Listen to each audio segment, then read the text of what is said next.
कौन? हंटर बाबू, हंटर बाबू।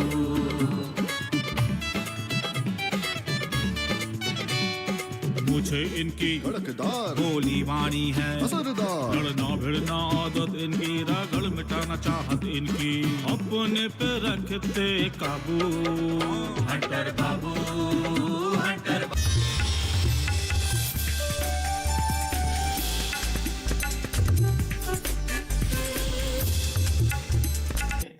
कि एक जरूरी कार्यक्रम के लिए मुझे अमेरिका जाना पड़ रहा है, तो मैंने सोचा कि अच्छा होगा कि अमेरिका जाने से पहले ही मैं मन की बात रिकॉर्ड कर दूं। सितंबर में जिस दिन मन की बात है, उसी तारीख को एक और महत्वपूर्ण दिन होता है। वैसे तो हम लोग बहुत सारे डेज याद रखते हैं, तरह तरह के डेज मनाते भी हैं, और अगर अपने घर में नौजवान बेटे बेटी हो, अगर उनको पूछोगे तो पूरे साल भर के कौन से डे कब आते हैं आपको पूरी सूची सुना देंगे। लेकिन एक और डे ऐसा है जो हम सबको याद रखना चाहिए, और ये डे ऐसा है जो भारत की परंपराओं से बहुत सुसंगत है। सदियों से जिस परंपराओं से हम जुड़े हैं उससे जोड़ने वाला है। ये है वर्ल्ड रिवर डे, यानी विश्व नदी दिवस। हमारे यहां कहा गया है, पिबन्ति नद्यः स्वयमेव नाम्भः, अर्थात नदियां अपना जल खुद नहीं पीती बल्कि परोपकार के लिए देती है। हमारे लिए नदियां एक भौतिक वस्तु नहीं है, हमारे लिए नदी एक जीवंत इकाई है। और तभी तो हम नदियों को माँ कहते हैं। हमारे कितने ही पर्व हो, त्योहार हो, उत्सव हो, उमंग हो, ये सभी हमारी इन माताओं की गोद में ही तो होते हैं। आप सब जानते ही हैं, माघ का महीना आता है तो हमारे देश में बहुत लोग पूरे एक महीने माँ गंगा या किसी और नदी के किनारे कल्पवास करते हैं। अब तो ये परंपरा नहीं रही, लेकिन पहले के जमाने में तो परंपरा थी कि घर में स्नान करते हैं तो भी नदियों का स्मरण करने की परंपरा आज भले लुप्त हो गई हो या कहीं बहुत अल्प मात्रा में बची हो, लेकिन एक बहुत बड़ी परंपरा थी जो प्रातः में ही स्नान करते समय ही विशाल भारत की एक यात्रा करा देती थी। मानसिक यात्रा, देश के कोने कोने से जुड़ने की प्रेरणा बन जाती थी। और वो क्या था, भारत में स्नान करते समय एक श्लोक बोलने की परंपरा रही है। गंगे च यमुने चैव गोदावरी सरस्वती नर्मदे सिंधु कावेरी जले अस्मिन सन्निधि कुरु। पहले हमारे घरों में परिवार के बड़े ये श्लोक बच्चों को याद करवाते थे, और इससे हमारे देश में नदियों को लेकर आस्था भी पैदा होती थी। विशाल भारत का एक मानचित्र मन में अंकित हो जाता था, नदियों के प्रति जुड़ाव बनता था। जिस नदी को माँ के रूप में हम जानते हैं, देखते हैं, जीते हैं, उस नदी के प्रति एक आस्था का भाव पैदा होता था, एक संस्कार प्रक्रिया थी। साथियों, जब हमारे देश में नदियों की महिमा पर बात कर रहे हैं तो स्वाभाविक रूप से हर कोई एक प्रश्न उठाएगा, और प्रश्न उठाने का हक भी है, और इसका जवाब देना ये हमारी जिम्मेवारी भी है। कोई भी सवाल पूछेगा कि भाई आप नदी के इतने गीत गा रहे हो, नदी को माँ कह रहे हो, तो ये नदी प्रदूषित क्यों हो जाती है? हमारे शास्त्रों में तो नदियों में जरा सा प्रदूषण करने को भी गलत बताया गया है, और हमारी परंपराएं भी ऐसी रही है। आप तो जानते हैं, हमारे हिंदुस्तान का जो पश्चिमी हिस्सा है, खास करके गुजरात और राजस्थान, वहाँ पानी की बहुत कमी है, कई बार अकाल पड़ता है और इसलिए वहां के समाज जीवन में एक नई परंपरा डेवलप हुई है। जैसे गुजरात में बारिश की शुरुआत होती है तो गुजरात में जल जीलनी एकादशी मनाते हैं। मतलब कि आज के युग में हम जिसको कहते हैं कैच द रेन, वो वही बात है कि जल के एक एक बिंदु को अपने में समेटना, जल जीलनी। उसी प्रकार से बारिश के बाद बिहार और पूरब के हिस्सों में छठ का महापर्व मनाया जाता है। मुझे उम्मीद है कि छठ पूजा को देखते हुए नदियों के किनारे घाटों की सफाई और मरम्मत की तैयारी शुरू कर दी गई होगी। हम नदियों की सफाई और उन्हें प्रदूषण से मुक्त करने का काम सबके प्रयास और सबके सहयोग से कर ही सकते हैं। नमामि गंगे मिशन भी आज आगे बढ़ रहा है, तो इसमें सभी लोगों के प्रयास एक प्रकार से जन जागृति, जन आंदोलन, उसकी बहुत बड़ी भूमिका है। साथियों, जब नदी की बात हो रही है, माँ गंगा की बात हो रही है, तो एक और बात की और भी आपका ध्यान आकर्षित करने का मन करता है। बात जब नमामि गंगे की हो रही है तो जरूर एक बात पर आपका ध्यान गया होगा और हमारे नौजवानों का तो पक्का गया होगा। आजकल एक विशेष ई ऑक्शन, ई नीलामी चल रही है। ये इलेक्ट्रॉनिक नीलामी उन उपहारों की हो रही है जो मुझे समय समय पर लोगों ने दिए हैं। इस नीलामी से जो पैसा आएगा वो नमामि गंगे अभियान के लिए ही समर्पित किया जाता है। आप जिस आत्मीय भावना के साथ मुझे उपहार देते हैं, उसी भावना को ये अभियान और मजबूत करता है। साथियों, देश भर में नदियों को पुनर्जीवित करने के लिए, पानी की स्वच्छता के लिए सरकार और समाज सेवी संगठन निरंतर कुछ न कुछ करते रहते हैं। आज से नहीं, दशकों से ये चलता रहता है। कुछ लोग तो ऐसे कामों के लिए अपने आप को समर्पित कर चुके होते हैं और यही परंपरा, यही प्रयास, यही आस्था हमारी नदियों को बचाए हुए है।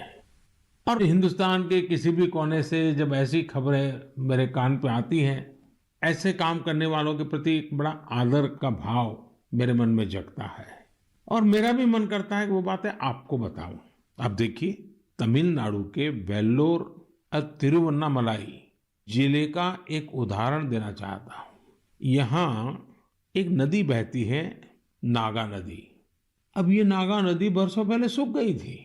इस वजह से वहाँ का जलस्तर भी बहुत नीचे चला गया था। लेकिन वहाँ की महिलाओं ने बीड़ा उठाया कि वो अपनी नदी को पुनर्जीवित करेगी। फिर क्या था, उन्होंने लोगों को जोड़ा, जन भागीदारी से नहरें खोदी, चेक डैम बनाए, रिचार्ज कुएं बनाए। आपको भी जानकर के खुशी होगी साथियों कि आज वो नदी पानी से भर गई है। और जब नदी पानी से भर जाती है ना, तो मन को इतना सुकून मिलता है। मैंने प्रत्यक्ष इसका अनुभव किया है। आप में से बहुत लोग जानते होंगे कि जिस साबरमती के तट पर महात्मा गांधी ने साबरमती आश्रम बनाया था, पिछले कुछ दशकों में ये साबरमती नदी सूख गई थी। साल में 6-8 महीने पानी नजर ही नहीं आता था। लेकिन नर्मदा नदी और साबरमती नदी को जोड़ दिया तो अगर आज आप अहमदाबाद जाओगे तो साबरमती नदी का पानी ऐसा मन को प्रफुल्लित करता है। इसी तरह बहुत सारे काम, जैसे तमिलनाडु की हमारी ये बहनें कर रही हैं, देश के अलग अलग कोने में चल रहे हैं। मैं तो जानता हूँ कई हमारे धार्मिक परंपरा से जुड़े हुए संत हैं, गुरुजन हैं, वे भी अपनी आध्यात्मिक यात्रा के साथ साथ पानी के लिए, नदी के लिए बहुत कुछ कर रहे हैं। कई नदियों के किनारे पेड़ लगाने का अभियान चला रहे हैं, तो कहीं नदियों में बह रहे गंदे पानी को रोका जा रहा है। साथियों, वर्ल्ड रिवर डे जब आज मना रहे हैं तो इस काम से समर्पित सबकी मैं सराहना करता हूं, अभिनंदन करता हूं। लेकिन हर नदी के पास रहने वाले लोगों को, देशवासियों को मैं आग्रह करूंगा कि भारत में कोने कोने में साल में एक बार तो नदी उत्सव मनाना ही चाहिए।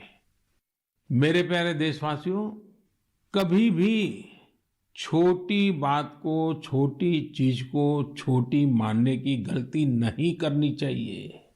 छोटे छोटे प्रयासों से कभी कभी तो बहुत बड़े बड़े परिवर्तन आते हैं। और अगर महात्मा गांधी जी के जीवन की तरफ हम देखेंगे तो हम हर पल महसूस करेंगे कि छोटी छोटी बातों की उनके जीवन में कितनी बड़ी अहमियत थी और छोटी छोटी बातों को लेकर के बड़े बड़े संकल्पों को कैसे उन्होंने साकार किया था। हमारे आज के नौजवान को ये जरूर जानना चाहिए कि साफ सफाई के अभियान ने कैसे आजादी के आंदोलन को एक निरंतर ऊर्जा दी थी। ये महात्मा गांधी ही तो थे जिन्होंने स्वच्छता को जन आंदोलन बनाने का काम किया था।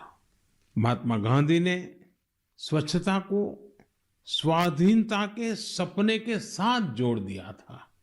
आज इतने दशकों बाद स्वच्छता आंदोलन ने एक बार फिर देश को नए भारत के सपने के साथ जोड़ने का काम किया है और ये हमारी आदतों को बदलने का भी अभियान बन रहा है। और हम ये न भूलें कि स्वच्छता ये सिर्फ एक कार्यक्रम है। स्वच्छता ये पीढ़ी दर पीढ़ी संस्कार संक्रमण की एक जिम्मेवारी है। और पीढ़ी दर पीढ़ी जब स्वच्छता का अभियान चलता है तब संपूर्ण समाज जीवन में स्वच्छता का स्वभाव बनता है। और इसलिए ये साल, 2 साल, एक सरकार दूसरी सरकार ऐसा विषय नहीं है। पीढ़ी दर पीढ़ी हमें स्वच्छता के संबंध में सजगता से, अविरत रूप से, बिना थके, बिना रुके, बड़ी श्रद्धा के साथ जुड़े रहना है और स्वच्छता के अभियान को चलाए रखना है। और मैंने तो पहले भी कहा था कि स्वच्छता ये पूज्य बापू को इस देश की बहुत बड़ी श्रद्धांजलि है और ये श्रद्धांजलि हमें हर बार देते रहना है, लगातार देते रहना है। साथियों, लोग जानते हैं कि स्वच्छता के संबंध में बोलने का मैं कभी मौका छोड़ता ही नहीं हूं और शायद इसीलिए हमारी मन की बात के एक श्रोता श्रीमान रमेश पटेल जी ने लिखा है, हमें बापू से सीखते हुए इस आजादी के अमृत महोत्सव में आर्थिक स्वच्छता का भी संकल्प लेना चाहिए। जिस तरह शौचालयों के निर्माण ने गरीबों की गरिमा बढ़ाई, वैसे ही आर्थिक स्वच्छता गरीबों को अधिकार सुनिश्चित करती है, उनका जीवन आसान बनाती है। अब आप जानते हैं, जनधन खातों को लेकर देश ने जो अभियान शुरू किया, इसकी वजह से आज गरीबों को उनके हक का पैसा सीधा सीधा उनके खाते में जा रहा है, जिसके कारण भ्रष्टाचार जैसी रुकावटों में बहुत बड़ी मात्रा में कमी आई है। ये बात सही है, आर्थिक स्वच्छता में टेक्नोलॉजी बहुत मदद कर सकती है। हमारे लिए खुशी की बात है, आज गांव देहात में भी फिनटेक, यूपीआई से डिजिटल लेन देन करने की दिशा में सामान्य मानवी भी जुड़ रहा है, उसका प्रचलन बढ़ने लगा है। आपको मैं एक आंकड़ा बताता हूं, आपको गर्व होगा। पिछले अगस्त महीने में, एक महीने में यूपीआई से 355 करोड़ ट्रांजैक्शन हुए, यानी करीब करीब 350 करोड़ से ज्यादा ट्रांजैक्शन। यानी हम कह सकते हैं कि अगस्त के महीने में 350 करोड़ से ज्यादा बार डिजिटल लेन देन के लिए यूपीआई का इस्तेमाल किया गया है। आज एवरेज 6 लाख करोड़ रुपए से ज्यादा का डिजिटल पेमेंट यूपीआई से हो रहा है। इससे देश की अर्थव्यवस्था में स्वच्छता, पारदर्शिता आ रही है और हम जानते हैं अब फिनटेक का महत्व बहुत बढ़ रहा है। साथियों, जैसे बापू ने स्वच्छता को स्वाधीनता से जोड़ा था, वैसे ही खादी को आजादी की पहचान बना दिया था। आज आजादी के 75वें साल में हम जब आजादी के अमृत महोत्सव को मना रहे हैं, आज हम संतोष से कह सकते हैं कि आजादी के आंदोलन में जो गौरव खादी को था, आज हमारी युवा पीढ़ी खादी को वो गौरव दे रही है। आज खादी और हैंडलूम का उत्पादन कई गुना बढ़ा है और उसकी मांग भी बढ़ी है। आप भी जानते हैं, ऐसे कई अवसर आए हैं जब दिल्ली के खादी शोरूम में एक दिन में 1 करोड़ रुपए से ज्यादा का कारोबार हुआ है। मैं भी फिर से आपको याद दिलाना चाहूंगा कि 2 अक्टूबर पूज्य बापू की जन्म जयंती पर हम सब फिर से एक बार एक नया रिकॉर्ड बनाए। आप अपने शहर में जहां भी खादी बिकती हो, हैंडलूम बिकता हो, हैंडीक्राफ्ट बिकता हो, और दिवाली का त्योहार सामने है, त्योहारों के मौसम के लिए खादी, हैंडलूम, कुटीर उद्योग से जुड़ी आपकी हर खरीदारी वोकल फॉर लोकल इस अभियान को मजबूत करने वाली हो, पुराने सारे रिकॉर्ड तोड़ने वाली हो। साथियों, अमृत महोत्सव के इसी कालखंड में देश में आजादी के इतिहास की अनकही गाथाओं को जन जन तक पहुंचाने का एक अभियान भी चल रहा है और इसके लिए नवोदित लेखकों को, देश के और दुनिया के युवाओं को आह्वान किया गया था। इस अभियान के लिए अब तक 13,000 से ज्यादा लोगों ने अपना रजिस्ट्रेशन किया है और वो भी 14 अलग अलग भाषाओं में। और मेरे लिए खुशी की बात यह भी है कि 20 से ज्यादा देशों में कई अप्रवासी भारतीयों ने भी इस अभियान से जुड़ने के लिए अपनी इच्छा जताई है। एक और बहुत दिलचस्प जानकारी है, करीब 5,000 से ज्यादा नए नवोदित लेखक आजादी के जंग की कथाओं को खोज रहे हैं। उन्होंने जो अनसंग हीरोज हैं, जो अनामी है, इतिहास के पन्नों पे जिनके नाम नजर नहीं आते हैं, ऐसे अनसंग हीरोज पर, थीम पर, उनके जीवन पर, उन घटनाओं पर कुछ लिखने का बीड़ा उठाया है। यानी देश के युवाओं ने ठान लिया है कि उन स्वतंत्र सेनानियों के इतिहास को भी देश के सामने लाएंगे जिनकी गत 75 वर्ष में कोई चर्चा तक नहीं हुई है। सभी श्रोताओं से मेरा आग्रह है, शिक्षा जगत से जुड़े सबसे मेरा आग्रह है, आप भी युवाओं को प्रेरित करें, आप भी आगे आएं। और मेरा पक्का विश्वास है कि आजादी के अमृत महोत्सव में इतिहास लिखने का काम करने वाले लोग इतिहास बनाने भी वाले हैं। मेरे प्यारे देशवासियों, सियाचिन ग्लेशियर के बारे में हम सभी जानते हैं। वहां की ठंड ऐसी भयानक है जिसमें रहना आम इंसान के बस की बात ही नहीं है। दूर दूर तक बर्फ ही बर्फ और पेड़ पौधों का तो नामो निशान नहीं है। यहाँ का तापमान -60 डिग्री तक भी जाता है। कुछ ही दिन पहले सियाचिन के इस दुर्गम इलाके में 8 दिव्यांग जनों की टीम ने जो कमाल कर दिखाया है, वो हर देशवासी के लिए गर्व की बात है। इस टीम ने सियाचिन ग्लेशियर की 15,000 फीट से भी ज्यादा की ऊंचाई पर स्थित कुमार पोस्ट पर अपना परचम लहराकर वर्ल्ड रिकॉर्ड बना दिया है।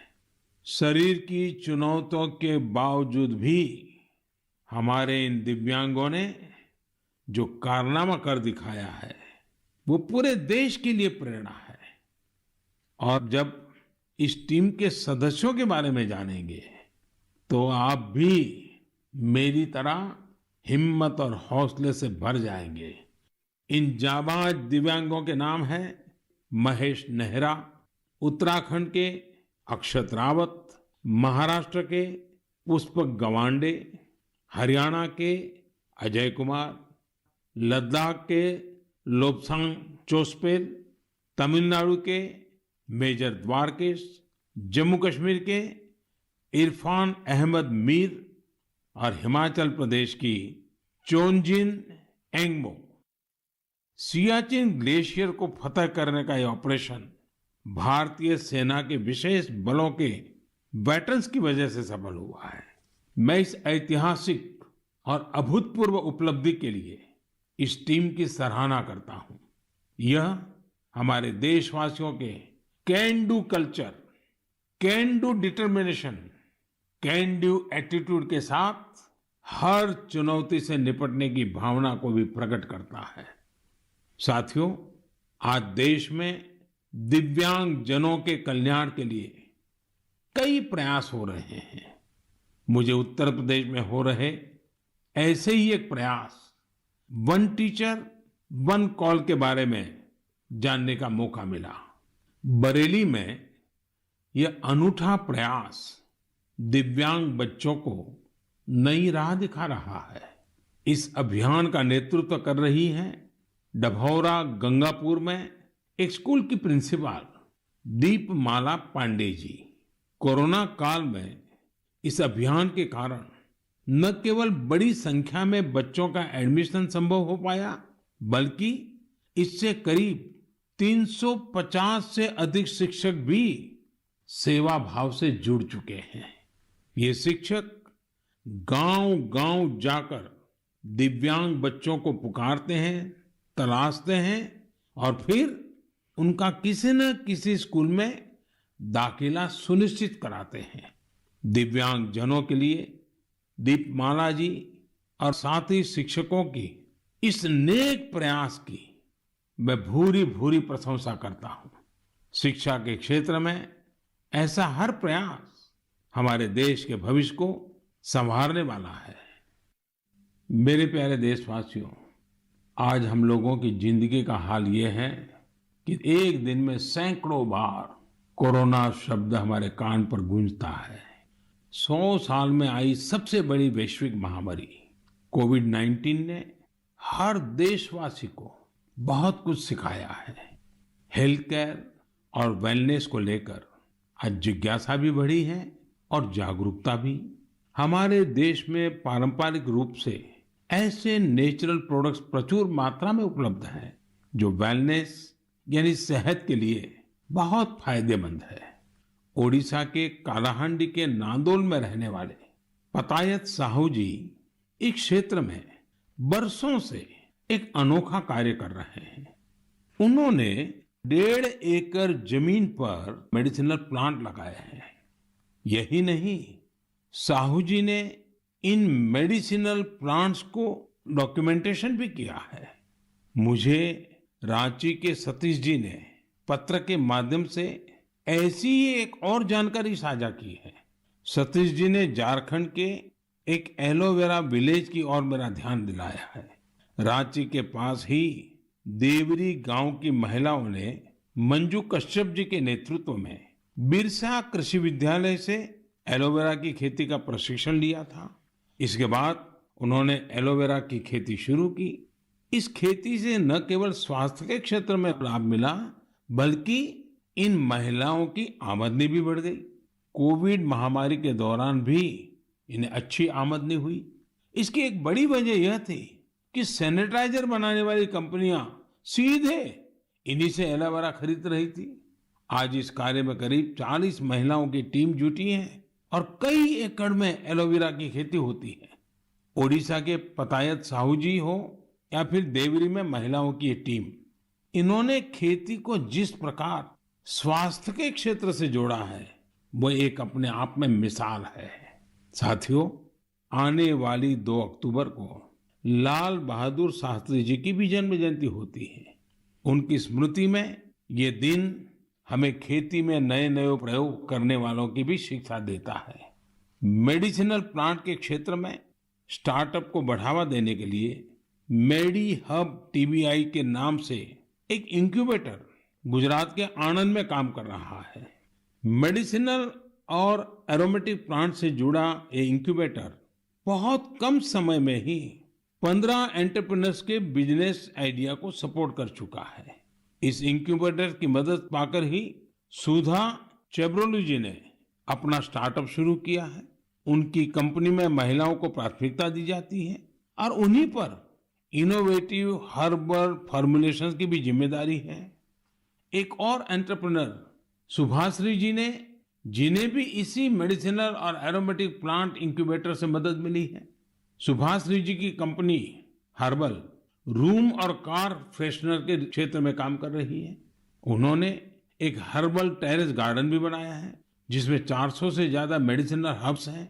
साथियों, बच्चों में मेडिसिनल और हर्बल प्लांट्स के प्रति जागरूकता बढ़ाने के लिए आयुष मंत्रालय ने एक दिलचस्प पहल की है और इसका बीड़ा उठाया है हमारे प्रोफेसर आयुष्मान जी ने। हो सकता है कि जब आप ये सोचें कि आखिर प्रोफेसर आयुष्मान है कौन, दरअसल प्रोफेसर आयुष्मान एक कॉमिक बुक का नाम है। इसमें अलग अलग कार्टून किरदारों के जरिए छोटी छोटी कहानियां तैयार की गई हैं। साथ ही एलोवेरा, तुलसी, आंवला, गिलोय, नीम, अश्वगंधा और ब्रह्मी जैसे सेहतमंद मेडिसिनल प्लांट की उपयोगिता बताई गई है। साथियों, आज के हालत में जिस प्रकार मेडिसिनल प्लांट और हर्बल उत्पादों को लेकर दुनिया भर में लोगों का रुझान बढ़ा है, उसमें भारत के पास अपार संभावनाएं हैं। बीते समय में आयुर्वेदिक और हर्बल प्रोडक्ट के एक्सपोर्ट में भी काफी वृद्धि देखने को मिली है। मैं साइंटिस्ट, रिसर्चर्स और स्टार्टअप की दुनिया से जुड़े लोगों से ऐसे प्रोडक्ट की ओर ध्यान देने का आग्रह करता हूं जो लोगों की वेलनेस और इम्यूनिटी तो बढ़ाए, हमारे किसानों और नौजवानों की आय को भी बढ़ाने में मददगार साबित हो। साथियों, पारंपरिक खेती से आगे बढ़कर खेती में हो रहे नए प्रयोग, नए विकल्प लगातार स्वरोजगार के नए साधन बना रहे हैं। पुलवामा के दो भाइयों की कहानी भी इसी का एक उदाहरण है। जम्मू कश्मीर के पुलवामा में बिलाल अहमद शेख और मुनीर अहमद शेख ने जिस प्रकार अपने लिए नए रास्ते तलाशे, वो न्यू इंडिया की एक मिसाल है। 39 साल के बिलाल अहमद जी हाईली क्वालिफाइड है। उन्होंने कई डिग्रियां हासिल कर रखी है। अपनी उच्च शिक्षा से जुड़े अनुभवों का इस्तेमाल आज वो कृषि में खुद का स्टार्टअप बनाकर कर रहे हैं। बिलाल जी ने अपने घर पर ही वर्मी कंपोस्टिंग की यूनिट लगाई है। इस यूनिट से तैयार होने वाले बायो फर्टिलाइजर से न केवल खेती में काफी लाभ हुआ है, बल्कि यह लोगों के लिए रोजगार के अवसर भी लेकर आया है। हर साल इन भाइयों की यूनिट से किसानों को करीब 3000 क्विंटल वर्मी कंपोस्ट मिल रहा है। आज उनकी इस वर्मी कंपोस्टिंग यूनिट में 15 लोग काम भी कर रहे हैं। उनकी इस यूनिट को देखने के लिए बड़ी संख्या में लोग पहुंच रहे हैं और उनमें ज्यादातर ऐसे युवा होते हैं जो कृषि क्षेत्र में कुछ करना चाहते हैं। पुलवामा के शेख भाइयों ने जॉब सीकर बनने की जगह जॉब क्रिएटर बनने का संकल्प लिया और आज वो जम्मू कश्मीर ही नहीं बल्कि देश भर के लोगों को नई राह दिखा रहे हैं। मेरे प्यारे देशवासियों, 25 सितंबर को देश की महान संतान पंडित दीनदयाल उपाध्याय जी की जन्म जयंती होती है। दीनदयाल जी पिछली सदी के सबसे बड़े विचारकों में से एक है। उनका अर्थदर्शन, समाज के सशक्त करने के लिए उनकी नीतियां, उनका दिखाया अंत्योदय का मार्ग आज भी जितना प्रासंगिक है उतना ही प्रेरणादायी भी है। 3 साल पहले 25 सितंबर को उनकी जन्म जयंती पर ही दुनिया की सबसे बड़ी health assurance scheme Ayushman Bharat योजना लागू की गई थी। आज देश के 2-2.25 करोड़ से अधिक गरीबों को आयुष्मान भारत योजना के तहत अस्पताल में 5 लाख रुपए तक का मुफ्त इलाज मिल चुका है। गरीब के लिए इतनी बड़ी योजना दीनदयाल जी के अंत्योदय दर्शन को ही समर्पित है। आज के युवा अगर उनके मूल्यों और आदर्शों को अपने जीवन में उतारें तो ये उनके बहुत काम आ सकता है। एक बार लखनऊ में दीनदयाल जी ने कहा था कितनी अच्छी अच्छी चीजें, अच्छे अच्छे गुण हैं, ये सब हमें समाज से ही तो प्राप्त होते हैं। हमें समाज का कर्ज चुकाना है, इस तरह का विचार करना ही चाहिए। यानी दीनदयाल जी ने सीख दी कि हम समाज से, देश से इतना कुछ लेते हैं, जो कुछ भी है वो देश की वजह से ही तो है। इसलिए देश के प्रति अपना ऋण कैसे चुकाएंगे, इस बारे में सोचना चाहिए। ये आज के युवाओं के लिए बहुत बड़ा संदेश है। साथियों, दीनदयाल जी के जीवन से हमें कभी हार न मानने की भी सीख मिलती है। विपरीत राजनीतिक और वैचारिक परिस्थितियों के बावजूद भारत के विकास के लिए स्वदेशी मॉडल के विजन से वे कभी डिगे नहीं। आज बहुत सारे युवा बने बनाए रास्तों से अलग होकर आगे बढ़ना चाहते हैं। वे चीजों को अपनी तरह से करना चाहते हैं। दीनदयाल जी के जीवन से उन्हें काफी मदद मिल सकती है। इसलिए युवाओं से मेरा आग्रह है कि उनके बारे में जरूर जानें। मेरे प्यारे देशवासियों, हमने आज बहुत से विषयों पर चर्चा की। जैसा हम बात भी कर रहे थे, आने वाला समय त्योहारों का है। पूरा देश मर्यादा पुरुषोत्तम श्री राम की असत्य पर विजय का पर्व भी मनाने वाला है। लेकिन इस उत्सव में हमें एक और लड़ाई के बारे में याद रखना है, वो है देश की कोरोना से लड़ाई। टीम इंडिया इस लड़ाई में रोज नए रिकॉर्ड बना रही है। वैक्सीनेशन में देश ने कई ऐसे रिकॉर्ड बनाए हैं जिसकी चर्चा पूरी दुनिया में हो रही है। इस लड़ाई में हर भारतवासी की अहम भूमिका है। हमें अपनी बारी आने पर वैक्सीन तो लगवानी ही है, पर इस बात का भी ध्यान रखना है कि कोई इस सुरक्षा चक्र से छूट न जाए। अपने आसपास जिसे वैक्सीन नहीं लगी है, उसे भी वैक्सीन सेंटर तक ले जाना है। वैक्सीन लगने के बाद भी जरूरी प्रोटोकॉल का पालन करना है। मुझे उम्मीद है इस लड़ाई में एक बार फिर टीम इंडिया अपना परचम लहराएगी। हम अगली बार कुछ और विषयों पर मन की बात करेंगे। आप सभी को, हर देशवासी को त्योहारों की बहुत बहुत शुभकामनाएं। धन्यवाद।